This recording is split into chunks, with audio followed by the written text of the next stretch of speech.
RPP Noticias. Los acontecimientos más importantes del momento tratados a fondo. Enfoque de los sábados.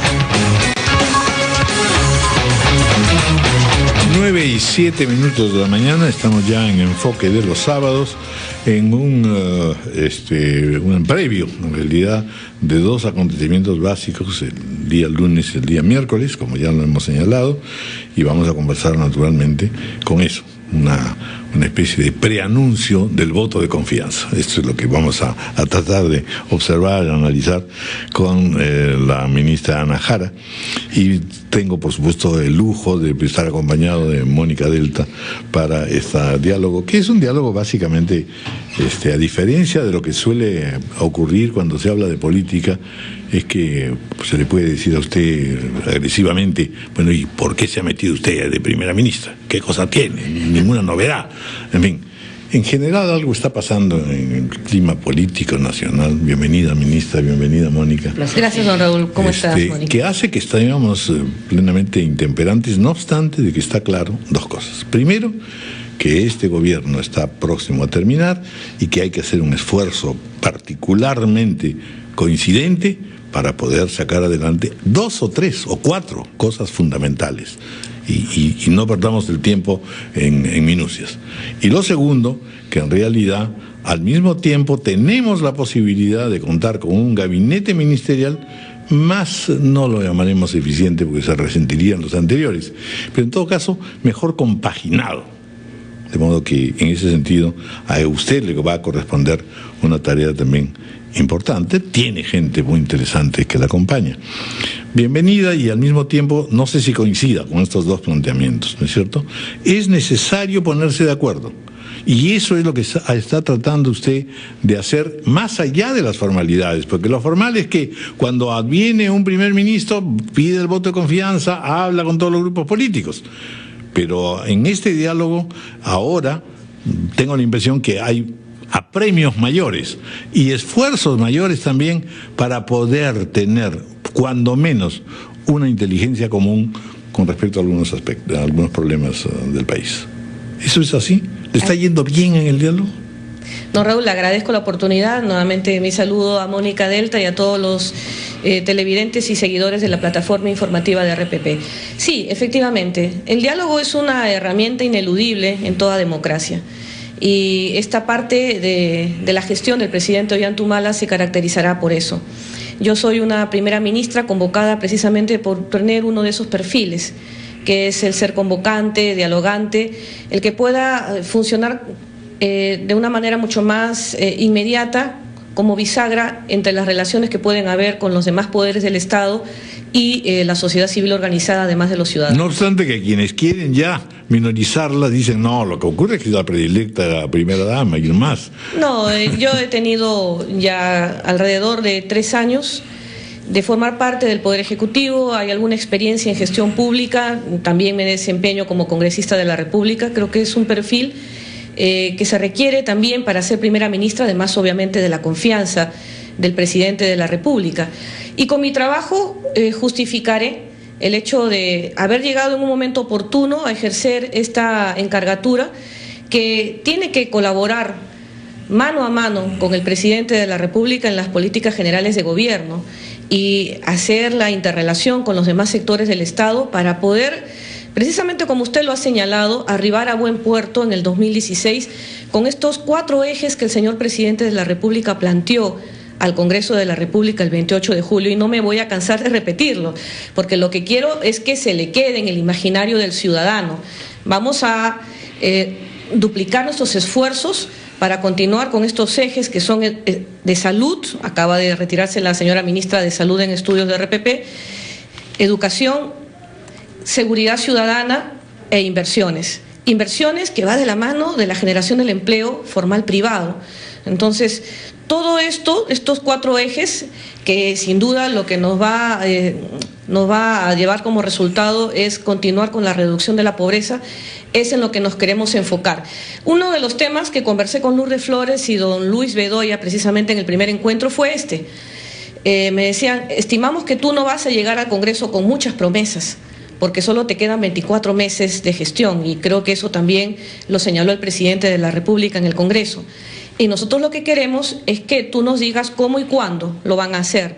En los lineamientos que planteó el presidente, enfócate a esos. Obviamente ya estábamos trabajando en ese tema, pero era necesario también escuchar qué espera la oposición del mensaje, porque la oposición ha sido electa como representantes del pueblo precisamente para que ellos, desde su función del Congreso, también puedan apoyar a esta agenda nacional, y he encontrado una muy buena receptividad por parte de los congresistas más allá de la oposición, es decir, más allá que hagan su papel de oposición, han habido muy buenos aportes que estamos recogiendo en el discurso. Primera ministra, muchas gracias por respondernos la pregunta. Yo creo que el mayor valor que usted tiene es que entiende perfectamente el lenguaje de un operador político dentro de un gobierno. Y mi pregunta va básicamente a cómo lograría usted que el que lidera el gobierno, que es el presidente Ollanta-Humala, baje un poco la guardia y la desconfianza que tiene frente al trabajo político que hay que hacer en el gobierno nacional para llegar a puerto. Porque uno de los grandes problemas, por lo menos desde mi punto de vista, en estos primeros 3 años, ha sido básicamente que el jefe de Estado ha tenido demasiado ruido para poder tender puentes hacia el otro lado. Usted lo ha hecho con naturalidad, ha aprendido en estos 3 años que es una forma de dialogar sin ni siquiera conceder, porque finalmente más allá del objetivo de político, pero el tema es todavía de parte del presidente impera una gran desconfianza con el tema político, incluso con los medios de comunicación. ¿Usted ha conversado de esto con el presidente? Yo no se pretende cambiar de estilo al presidente, pero digamos que ahí hay un problema fundamental que tiene que ver con una forma de gobierno. Sí, el señor presidente de la República es un demócrata y está convencido que era necesario perfeccionar las relaciones entre el Congreso de la República y el Ejecutivo y con las demás fuerzas políticas y fuerzas vivas. Pero no lo logró antes. El hecho de que a mí me haya convocado como primera ministra implica que él quiere enfocarse precisamente a mejorar este aspecto de su gestión. Hay que entender que el señor presidente de la República entiende que la responsabilidad que le ha dado la población para gobernar es la solución de sus problemas, y lo que vamos a ver es a un presidente de la República, como lo vemos siempre, pero trabajando todo el tiempo, viajando constantemente, sobre todo a aquellas poblaciones alejadas donde muy pocas veces han llegado autoridades políticas, pero para resolver problemas en alianza con sus autoridades nacionales. Seguramente que el trabajo político lo asumiremos el gabinete ministerial, cada uno dentro de su sector, y esta primera ministra. Él está abocado a trabajar, y creo que eso es bueno, porque siempre en los últimos meses de gobierno, un poco que las gestiones se confían ya en aquellas obras que se han enfocado en realizar, que se empiecen a ver los logros de la gestión, pero entramos a una etapa ya de relajamiento, y al contrario, es ahora, tomando algunas palabras del ministro Piero Gessi, donde estamos metiendo más motores a la gestión para poder continuar con el crecimiento económico, que es un tema que a todos nos preocupa actualmente. Sí, que desgraciadamente va a ser justamente el problema principal. Usted ha mencionado 4 áreas, pero el área central en este momento es el terreno económico, donde no vamos a estar en la estación primaveral de los primeros años, donde vamos a tener problemas para el crecimiento económico. Y entonces aquí la cuestión es, primero, ¿dónde se destinan estos fondos? Ahí han habido anuncios presidenciales importantes y que han caído muy bien en la población, pero sin embargo, ya no solo es cuestión de decir, bueno, vamos a dar tantos millones de educación, sino puntualmente qué cosas son las que se pueden hacer en este breve periodo. Y uno de los aspectos fundamentales va un poco en el sentido de lo que decía Mónica. Es decir, no es tanto el señalar, bueno, oye, hemos estado separados antes y ahora vamos a ser grandes amigos, sino vamos a ponernos de acuerdo, y eso es lo que le han estado reclamando los que han dialogado con usted, exactamente en qué aspectos. Tenemos en educación el tema de la reforma universitaria, que no es poca cosa. Gran coincidencia con respecto a primaria y secundaria. Entonces ahí sí puede haber una fortaleza. En salud es lo mismo, ¿no es cierto? Son 2 áreas privilegiadas que parecen mentiras. En realidad tienen, si no se las atiende suficiente y rápidamente, pero con ideas muy concretas, muy específicas, no generalidades de millones, no, eso no. Quiero saber exactamente si tengo yo posibilidades que mi escuela mejore en este breve lapso, que mi maestro se sienta contento, en fin. Es decir, son cosas muy concretas. Eso hace que la gente tenga una mayor simpatía ante la política, ante el gobierno y ante los propios políticos de oposición. No sé si me dejo entender. Es decir, lo que hay que buscar es esto, un diálogo sobre cosas que no tengan mayor condición polémica y que a la población le gustaría. ¿Conviene usted en ello? Se lo han dicho los partidos, porque claro, después de las conversaciones han salido ya algunos actores a decir, bueno, son generalidades, la ministra está en su papel, no hay nada que hacer, pues tiene que decir que todo marcha bien, en fin. Y no es que las cosas marchen bien. Ante los desafíos que tenemos hoy día, ¿qué cosas específicamente tiene que emprenderse?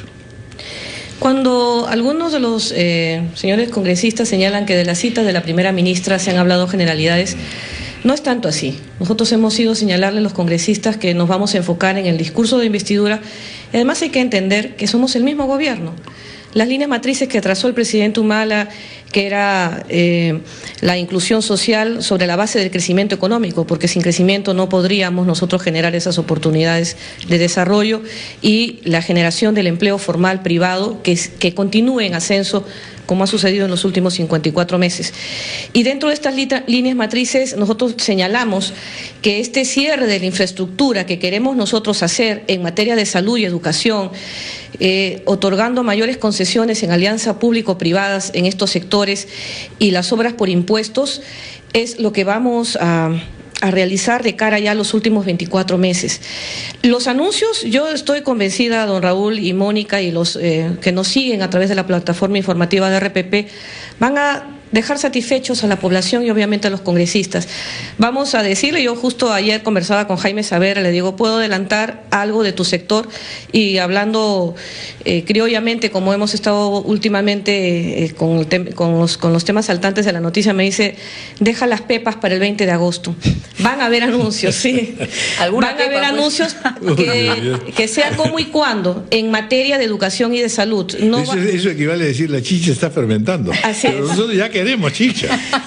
Tenga usted la seguridad, don Raúl y Mónica, de que el discurso de investidura será para decirle al Perú qué vamos a hacer y cómo lo vamos a hacer. Entonces, y qué en vamos a dejar la pepita.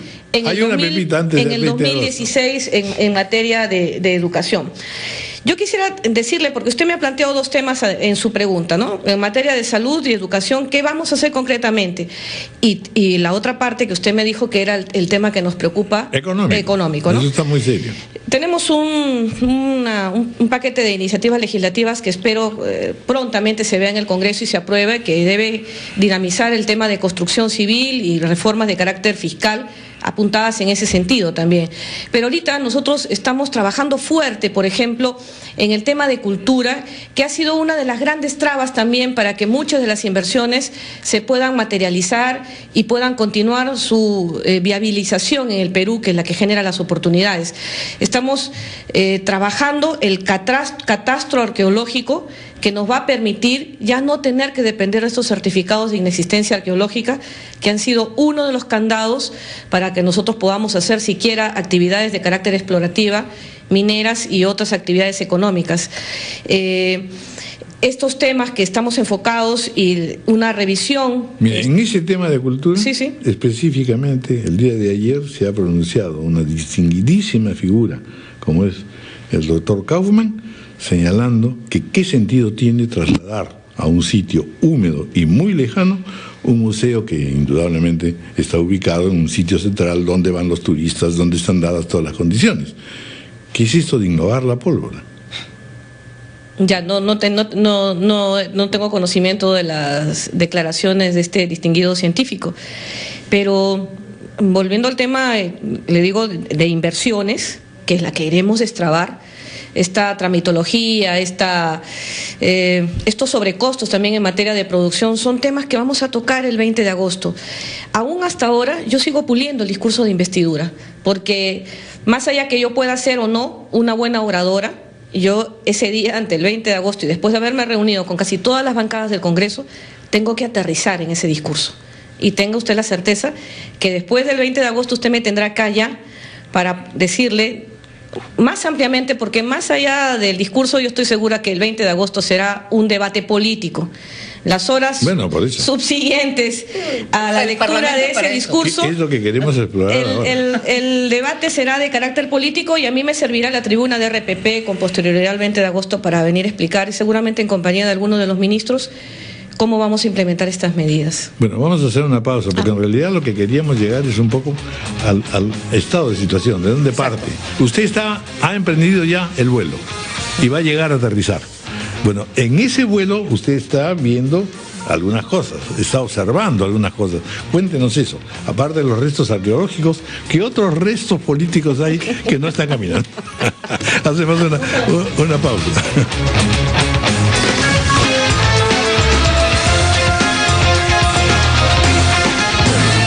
Yo quería plantearle a la ministra una pregunta bien concreta. Hasta hace 3 o 4 años se estaba hablando con mucha claridad del milagro peruano.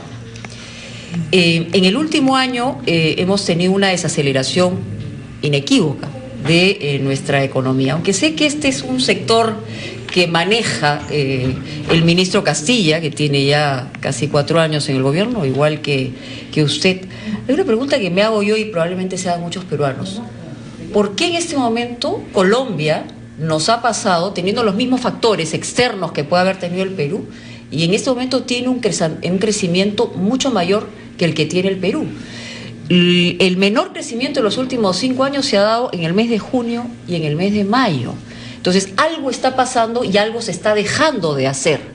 Entonces, ¿cuál es la diferencia? ¿Qué es lo que ha hecho Colombia que no ha hecho el Perú, por ejemplo, en términos económicos, para perder, digamos, este rumbo que veníamos en velocidad permanente ya desde hace algunos años?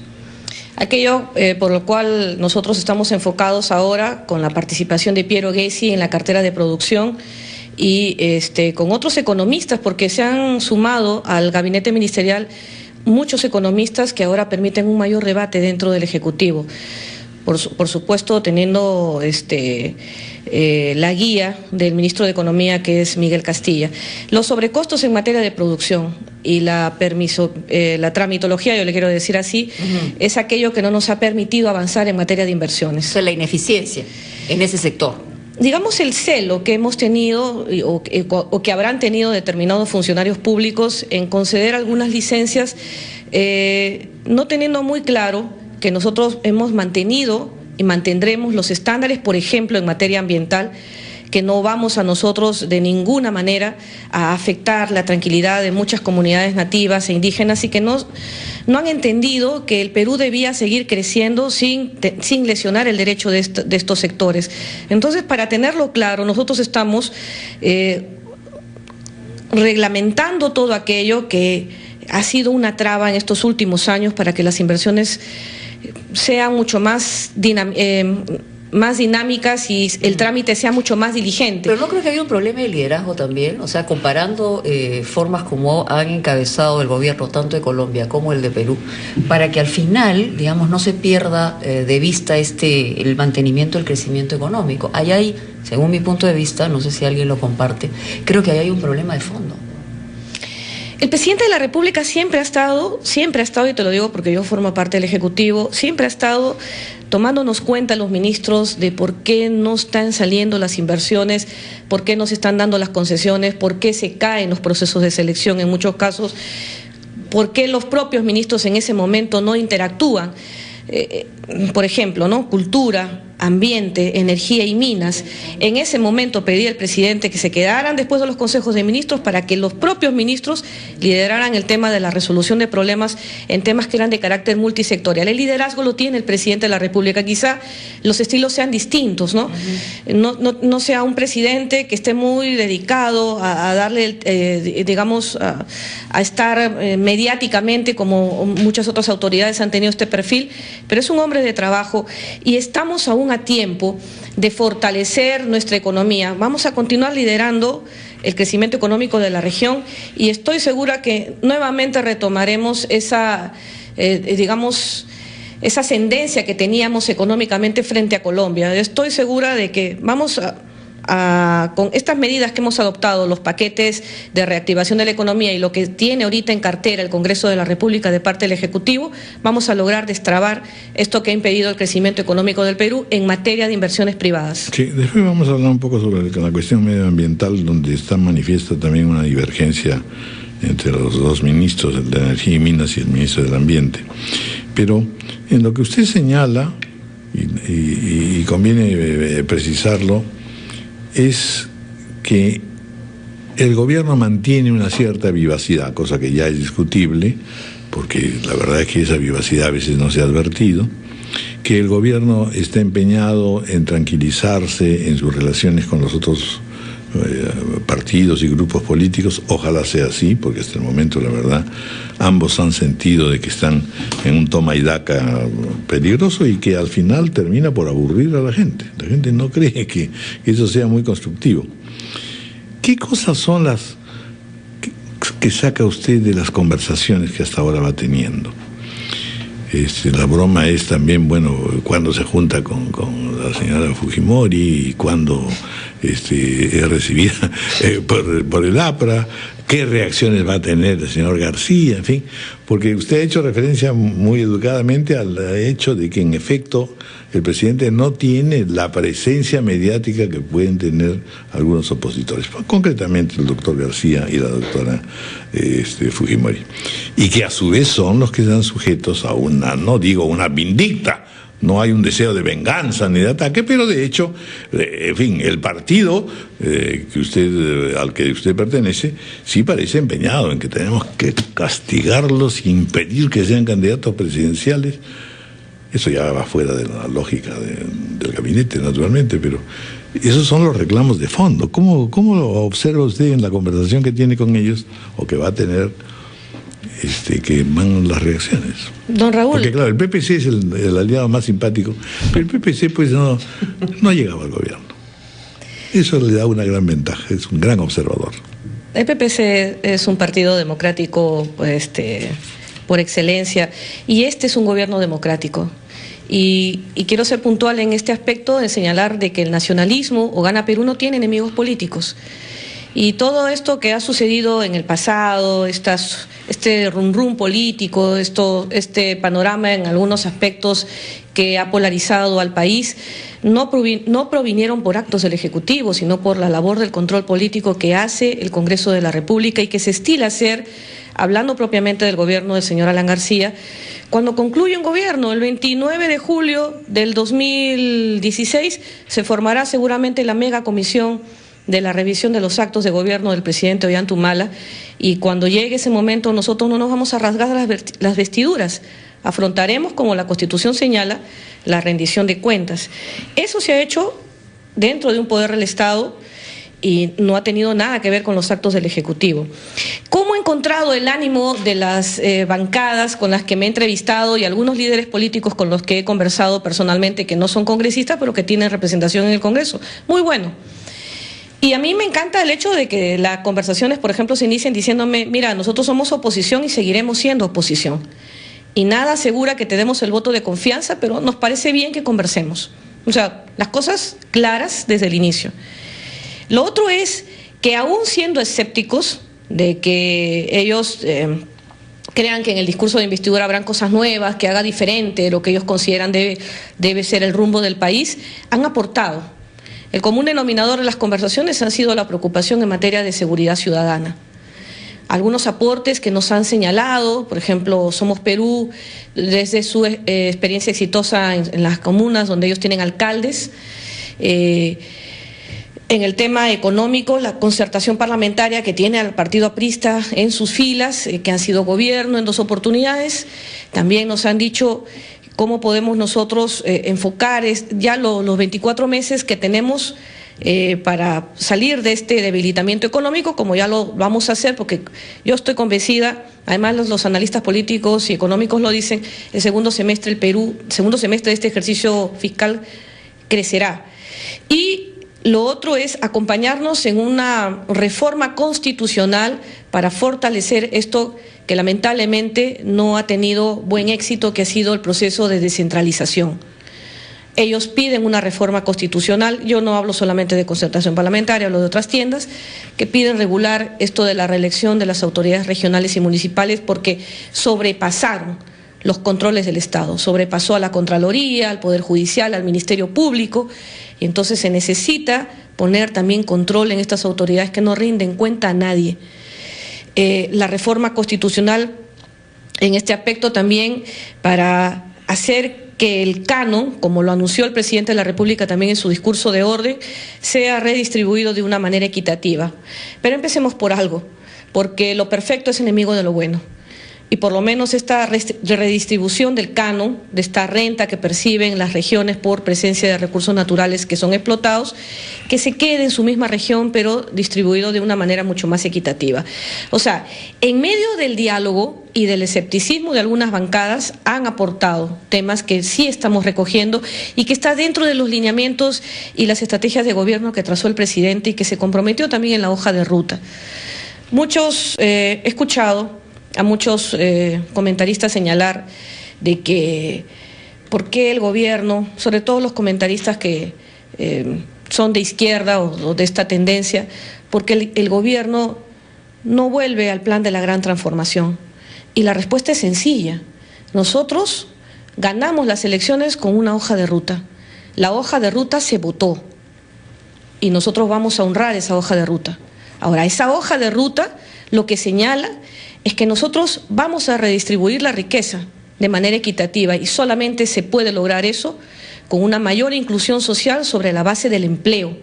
El empleo es la única herramienta donde podamos devolverle a los peruanos su dignidad y el empleo se genera con el crecimiento económico sobre la base de las inversiones privadas.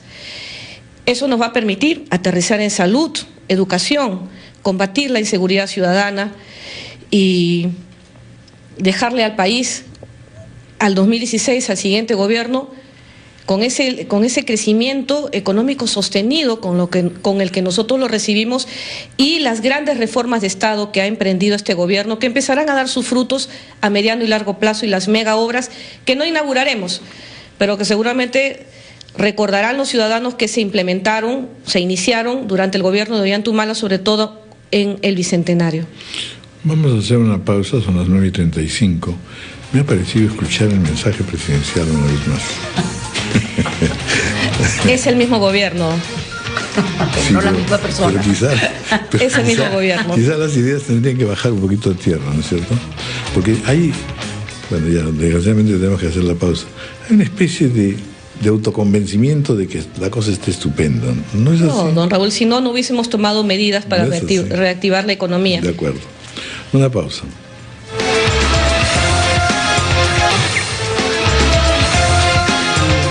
Cosas para aterrizar. Por ejemplo, el tema de seguridad. Estábamos justamente comentando en el corte comercial que el ministro Urresti había cambiado el estilo, había dinamizado un poco esta relación entre los sucesivos ministros del Interior y el problema fundamental y gravitante que tiene nuestro país, que es el tema de la inseguridad permanente. Usted, a su manera también, como operadora política, en realidad no había otro operador político desde que comenzó en el gabinete, también lo ha hecho a su manera.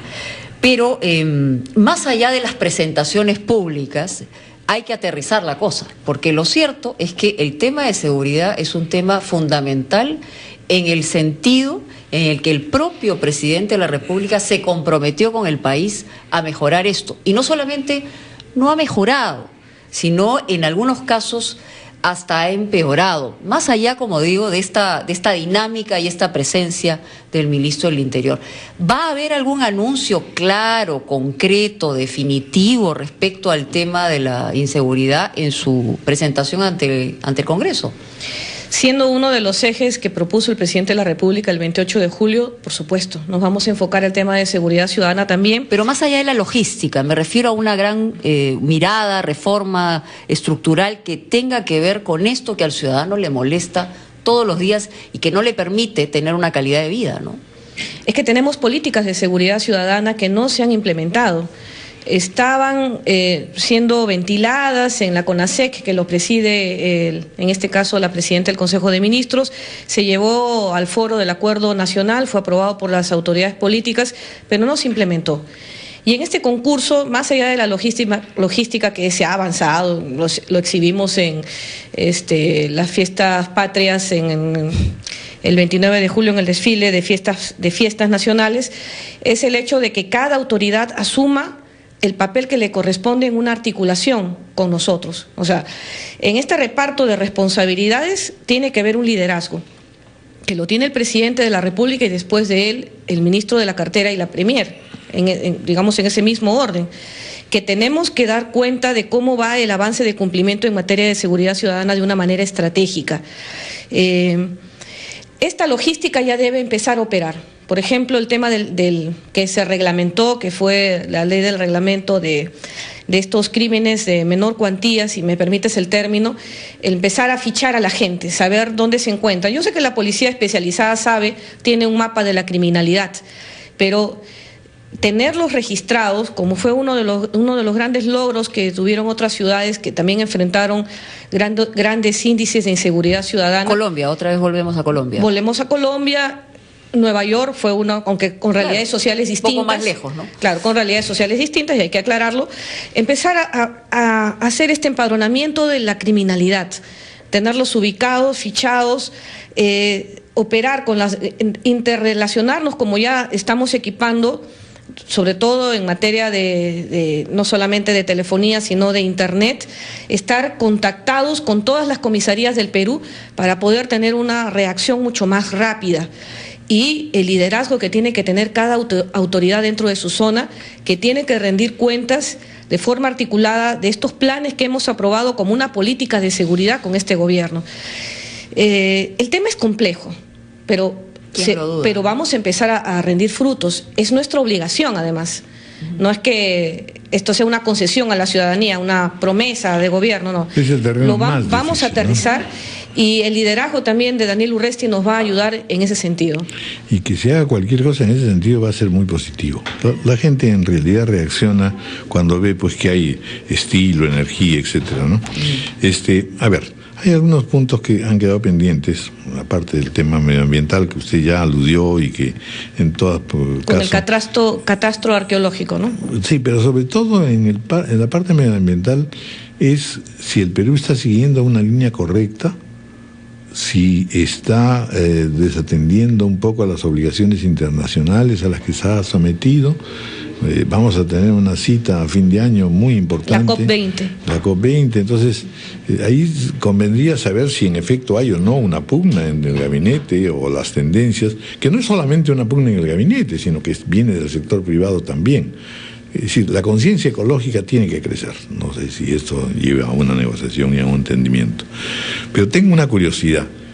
¿Cómo es posible que un partido que esté en el gobierno no intente participar de las elecciones regionales y municipales?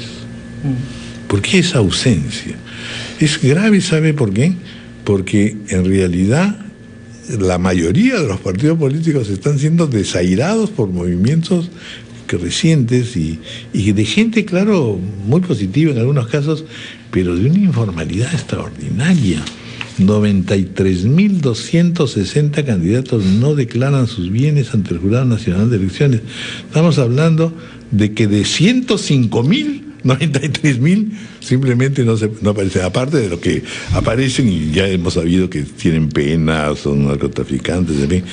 En otras palabras, la pregunta va dirigida a saber si tenemos que hacer o no un gran esfuerzo por fortalecer a los partidos políticos, y empezando por el gobierno. ¿Por qué no se presentan?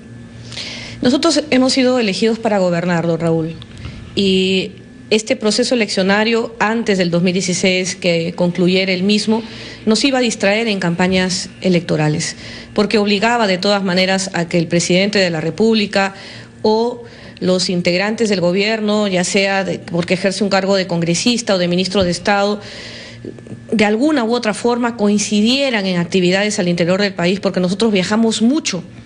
Casi a diario los ministros de Estado estamos en provincia y ni qué decir el presidente de la República. Entonces, esto iba un poco enrarecer el panorama electoral, ¿no? Se iba a tomar como que estamos utilizando la plataforma, la maquinaria del Estado para favorecer a nuestros candidatos de Gana Perú o del Partido Nacionalista al interior del país. Como punto número 1, no queríamos distraer nuestra agenda de trabajo. Punto 2, siempre en un proceso eleccionario, y no hay que perder de vista que somos un partido joven, logró su inscripción oficialmente ante el registro de organizaciones políticas a inicios del 2006, siempre hay pugnas internas, siempre hay heridas abiertas cuando se pierde un proceso eleccionario, y entonces nosotros teníamos que entrar a trabajar más para nuevamente consolidar la unidad dentro de nuestras bases nacionales. Ese era otro tema que iba a distraer nuestro tiempo como partido político. Y lo que queremos es más bien hacer eso que usted ha señalado, el fortalecimiento de los partidos políticos pasa por tener presencia desde lo más bajo. El primer estamento en las organizaciones políticas son las bases. Este trabajo político de fortalecimiento lo estamos haciendo ahora. Hemos entrado a una etapa de reestructuración para ver qué nos queda. ¿Quiénes realmente se quedaron con el Partido Nacionalista una vez que asumimos el mandato? Porque como fuimos una confluencia que llegó a ganar la presidencia de la República, muchos de estos grupos se han abierto paso. Y entonces, ¿qué tenemos? ¿Con qué contamos? Seguimos abrazando el mismo ideario, van a continuar con nosotros. ¿Quiénes son los nuevos líderes? Estamos tratando también de empoderar a la mujer dentro del Partido Nacionalista al interior del país para tener más lideresas mujeres. Más entonces, todavía. Más, pues, y en ese sentido, solamente para agregar, sí. en realidad el empoderamiento no debería ser por ser mujer, debería ser por ser eficiente, en realidad. Pero hay una brecha, y lo dice una mujer. Pero hay una brecha aún de desigualdad donde las mujeres no competimos en igualdad de oportunidades con los hombres porque no nos dan esa oportunidad. Y hay, por ejemplo, muy buenos proyectos presentados por no solamente congresistas de la República, sino también por la sociedad civil organizada al Congreso. Entonces, este trabajo de reforzamiento del Partido Nacionalista forma parte también del fortalecimiento de los partidos políticos. Y creo que esta batalla la tenemos que dar, don Raúl. Es difícil hacer política de manera organizada dentro de grupos, de partidos, de movimientos regionales. Es difícil, pero hay que hacerlo. Y creo que es bueno. Habrán otros como usted que piensan que no, que uno debe meterse a la cancha y pelear y tener nuevos cuadros políticos que vayan fogueándose en contiendas electorales y que el partido también tenga una mirada para evitar que hayan este tipo de bribones que se presentan a la política y que ocultan sus bienes, que tienen sentencias vigentes judiciales que le limitan determinados derechos civiles. Y ese es el filtro que deben hacer los partidos políticos para presentar candidatos. Nosotros también hemos tenido los nuestros, ¿no? Y lo hemos asumido así, esos errores. Pero hemos entrado en una etapa de fortalecimiento y creo que tendríamos, digamos, un trabajo mucho más elaborado al 2016 para presentar candidatos en las próximas elecciones generales, donde no solamente es la plancha presidencial, pero todo el mundo está enfocado en saber quién será el candidato en el 2016 del Partido Nacionalista, sino los que vayan a las elecciones. Mónica intervenga al Congreso. Una cosita muy breve es, ¿estarían ustedes de acuerdo en participar activamente en una nueva ley electoral que parece también ser esencial justamente a los efectos de fortalecer la vida democrática sí, don y Raúl, partidaria? creo que la reforma política lo exige. ¿En estos momentos lo tiene usted en la agenda? No lo tengo en la agenda porque no lo he conversado con, en este caso sería la... Con los grupos. Claro, los otras, no solamente el Comité Ejecutivo Nacional del Partido Nacionalista, sino al interior que se dé el debate, porque entiendo que ya existe un paquete legislativo de los entes electorales, propiamente del Jurado Nacional de Elecciones. Ahí hay que ponerle ganas y sacarlo. Sí, pero ya empezó el debate, don Raúl. Lo malo sería que esto no hubiese sido agendado. Ya empezó el debate y se están logrando grandes avances, por ejemplo, la eliminación del voto preferencial. Vamos a votar también la no reelección de las autoridades regionales y municipales para evitar precisamente que haya estos cargos a perpetuidad que ha sobrepasado los controles fiscales. Y ya empezamos a aprobar próximamente estas reformas, pero claro, como ley propiamente, que fortalezca a los partidos políticos, sí estamos nosotros enfocados a esto. Hay un reclamo que se escucha, el financiamiento de los partidos políticos. Es un tema que estamos No lo tenemos ahorita propiamente en una agenda, pero sí lo estamos analizando y debatiendo al interior del gobierno, porque no será Gana Perú eternamente el gobierno, mejor dicho gobierno, el 2016 nos iremos, entrará otro gobierno, pero lo que hay que hacer es enfocar precisamente que los partidos sientan la tentación de recibir candidatos como estos, que son los que pagan la campaña electoral, y que con este financiamiento, que además evitaría que se incursionen otros grupos, lamentablemente al margen de la ley, como el narcotráfico, que financian las campañas, evitar que ellos puedan estar expuestos a esta tentación. Vamos a hacer una pausa y Mónica. Sí. Conductor de Raúl en el sentido siguiente, sobre lo que él acaba de poner sobre la mesa. A mí me parece, por ejemplo, una gran contradicción el hecho de que el partido de gobierno no tenga candidatos en las regiones o en las municipales, y más bien haya insistido o no neutralizado el tema de una eventual candidatura de Nadine Heredia hasta hace muy poco. Es decir, y además ella, siendo presidenta del Partido Nacionalista, siendo esposa del presidente, ha generado toda una confusión. Es decir, por un lado, dicen, no queremos contaminar el tema de gobierno con el trabajo que se tiene que hacer en un partido político, que me parece importante, pero por otro lado ha habido pues demasiado ruido alrededor de una circunstancia que desde el primer momento debió zanjarse y que se ha esperado que alguien ponga contra la pared al gobierno en una circunstancia para que finalmente esto pueda rechazarse.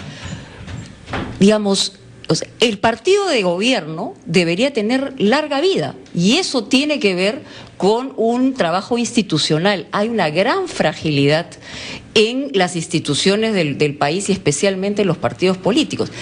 Y la pregunta es la siguiente: ¿por qué no se ponen de acuerdo entre las dos minorías? El Gana Perú, el Partido Nacionalista, y los fujimoristas en el tema específico de cambiar el sistema político. Le harían un gran bien al país y a los suyos. Bueno, nosotros vamos a tener, entiendo, nuevamente la Comisión de Constitución en el Congreso. Nuestro papel fundamental en este nuevo periodo de sesiones será enfocarnos a estas modificaciones constitucionales en cuanto al tema de los partidos políticos. Ese es el compromiso de Gana Perú. Esperamos recibir el respaldo también de las tiendas fujimoristas. Pero ya que me has tocado el tema, bueno, lo conversaré, Dios mediante, no sé si el lunes o martes, que me junte con la bancada. Sería interesante, más allá de ser adversarios. No va a estar la señora Fujimori. Pero me imagino que su directivo portavoz está investido de té de tías, ha dicho. Y yo digo que es muy bueno el té de tías. Me parece genial, de ahí salen grandes cosas. De ahí salen grandes cosas. De todas maneras, no me parece apropiada esa frase, porque eso sería desmerecer. Bueno, proviene del papá del presidente, ¿no? Eso desmerece las conversaciones que hemos tenido con otras tiendas políticas, y créeme que en algunas oportunidades esas sesiones fueron mayores a 4 horas, para que veas que no fue un té de tías. 4 horas sesionando con una bancada, otras 2 horas y media. La única que ha sido la más corta, creo, fue con Acción Popular Frente Amplio, porque había fallecido Henry Piz y estaban yendo a la misa de cuerpo presente, pero en general ha sido un debate de ideas. Y claro, lo que quería de ellos es que ellos se abran y me digan qué esperan del gobierno. Y este pacto de reunirnos de forma bimensual con las bancadas de parte de mí como primera ministra me obligará a mí a dar cuenta del avance de cumplimiento de las metas que nos hemos trazado. Será un gran termómetro. Sí, será un gran termómetro, porque eso también nos va a facilitar el trabajo que se esté haciendo en comisiones, ¿no? El Ejecutivo no interviene, por supuesto, en el trabajo del Congreso, pero sí tenemos una bancada de gobierno que puede acompañar este proceso de reformas electorales sobre la base de las iniciativas que ya están agendadas y que empezó el debate en la Comisión de Constitución. Señora Primera Ministra, nos quedan muy pocos minutitos y naturalmente nuestro productor, que es severísimo, dice, bueno, ¿cuáles son las pepas? Sí, pues, ¿dónde está la pepa? El público reclama, llama, ¿dónde está la pepa? A ver, ¿cómo se siente? 1, 2, ¿siente que ha obtenido algunas cosas con este diálogo? 3, denos 1 o 2 medidas que se van a tomar ya de inmediato. Sí, no es lírica, don Raúl, no es lírica decir que es bueno dialogar. Más bien al contrario, se nos reclamaba un diálogo mucho más fluido con las fuerzas políticas y es lo que estamos haciendo. Y es un trabajo que no será flor de un día, lo continuaré haciendo. Las cifras, el presidente de la República las señaló en los grandes ejes de desarrollo que plantea hacer. Nosotros estamos sujetos al escrutinio público, es más, han sido analizadas. Claro, porque ya han sido dichas con también posterioridad han dicho con pesimismo, al discurso de orden. Ha habido ese dinero antes y tampoco se ha invertido, ¿no? En el caso de educación la cosa es tan dramática y no es responsabilidad del actual ministro, pero el hecho es que todos los días hablamos de que la educación es vital y se ha gastado muy poco del presupuesto, pero en fin. Pero estas concesiones en materia, por lo menos de infraestructura, en alianzas público-privadas, en materia de educación, nos va a permitir precisamente que este presupuesto se dinamice, que haya un mayor gasto público, que precisamente nos ayudará a seguir creciendo porcentualmente en el PBI. Los anuncios que tendremos el 20 de agosto están enfocados a estos temas, don Raúl. En materia de inversiones, estamos seguros que ahora que Las Bambas empiece su trabajo, esta empresa minera que va a extraer cobre en el Perú, nos va a permitir elevar también nuestro porcentaje del Producto Bruto Interno. La generación de empleo está por lo menos garantizada en la inversión privada. Y lo que tiene que tener tranquilidad el Perú, la ciudadanía, es que este es un gobierno predictible, es decir, con reglas claras de juego, no va a haber sobresaltos. Creo que ese es un gran avance para la ciudadanía, saber que es un gobierno que está respetando el orden institucional, que está ejerciendo una política fiscal sana, que tenemos una inversión con respecto a nuestro Producto Bruto Interno del 28% de inversiones privadas, un crecimiento que solamente es comparado o superior a Singapur o a Corea del Norte. Eso son buenas nuevas para los ciudadanos. Y lo que vamos a hacer... ¿Está el gobierno dispuesto a corregir aquello que ha estado mal encaminado? Ya lo estamos haciendo, don Raúl. ¿Qué, por ejemplo? Perfeccionar, ¿no? Los paquetes... O sea, ¿qué ha hecho mal y ahora está haciendo mejor? Estamos enfocados a eliminar estos sobrecostos en materia de producción. Estamos enfocados a fortalecer y articular acciones en torno a la agenda de competitividad y el Plan Nacional de Diversificación Productiva. Estos dos últimos temas son importantes porque siempre se han tomado, digamos, decisiones aisladas, pero lo que queremos ahora no solamente es que las fuentes que son, digamos, las que nos generan la economía nacional no solamente estén enfocadas a la minería, sino potenciar algunas otras actividades en el país que son las que nos van a permitir sobrevivir a través del tiempo. Este paquete de reactivación de la economía corrige errores, por supuesto. Fortalecemos nuestra economía tratando de reducir lo más que podamos esta tramitología, pero también sobre la base de una carrera del empleado público. Fortalecer la meritocracia, porque en la medida que tengamos servidores públicos que de manera diligente y eficaz puedan tener una atención al ciudadano, cerrar esa brecha de infraestructura en materia educativa y salud, estamos seguros, don Raúl, como lo diré el 20 de agosto, es que en el 2016 vamos a dejar un país en crecimiento económico, con reducción de pobreza, con más empleo digno, y recalco acá el empleo proveniente de la actividad privada y con grandes inversiones en el país. Después del 20 de agosto, don Raúl, si usted me lo permite, vendré con algunos ministros y acá desglosaremos el discurso de investidura. Muy bien, y ahí tendremos más pepas, ¿no? O por lo menos más entusiasmos. Yo le Muy compartí bien. a usted que esperaba seguramente que Enfoque de los sábados también nos hicieran algunas preguntas de coyuntura política, ¿no? ¿Va a votar por Susana Villarán, igual que ha dicho Susana que Ollanta y Nadine van a votar por ella? No, yo no voto en Lima, yo voto yo voto en se salvó. Yo voto en Ica, allá es mi distrito electoral. Pero en todo caso, suerte a todos los que están compitiendo en estas justas electorales. Muy bien.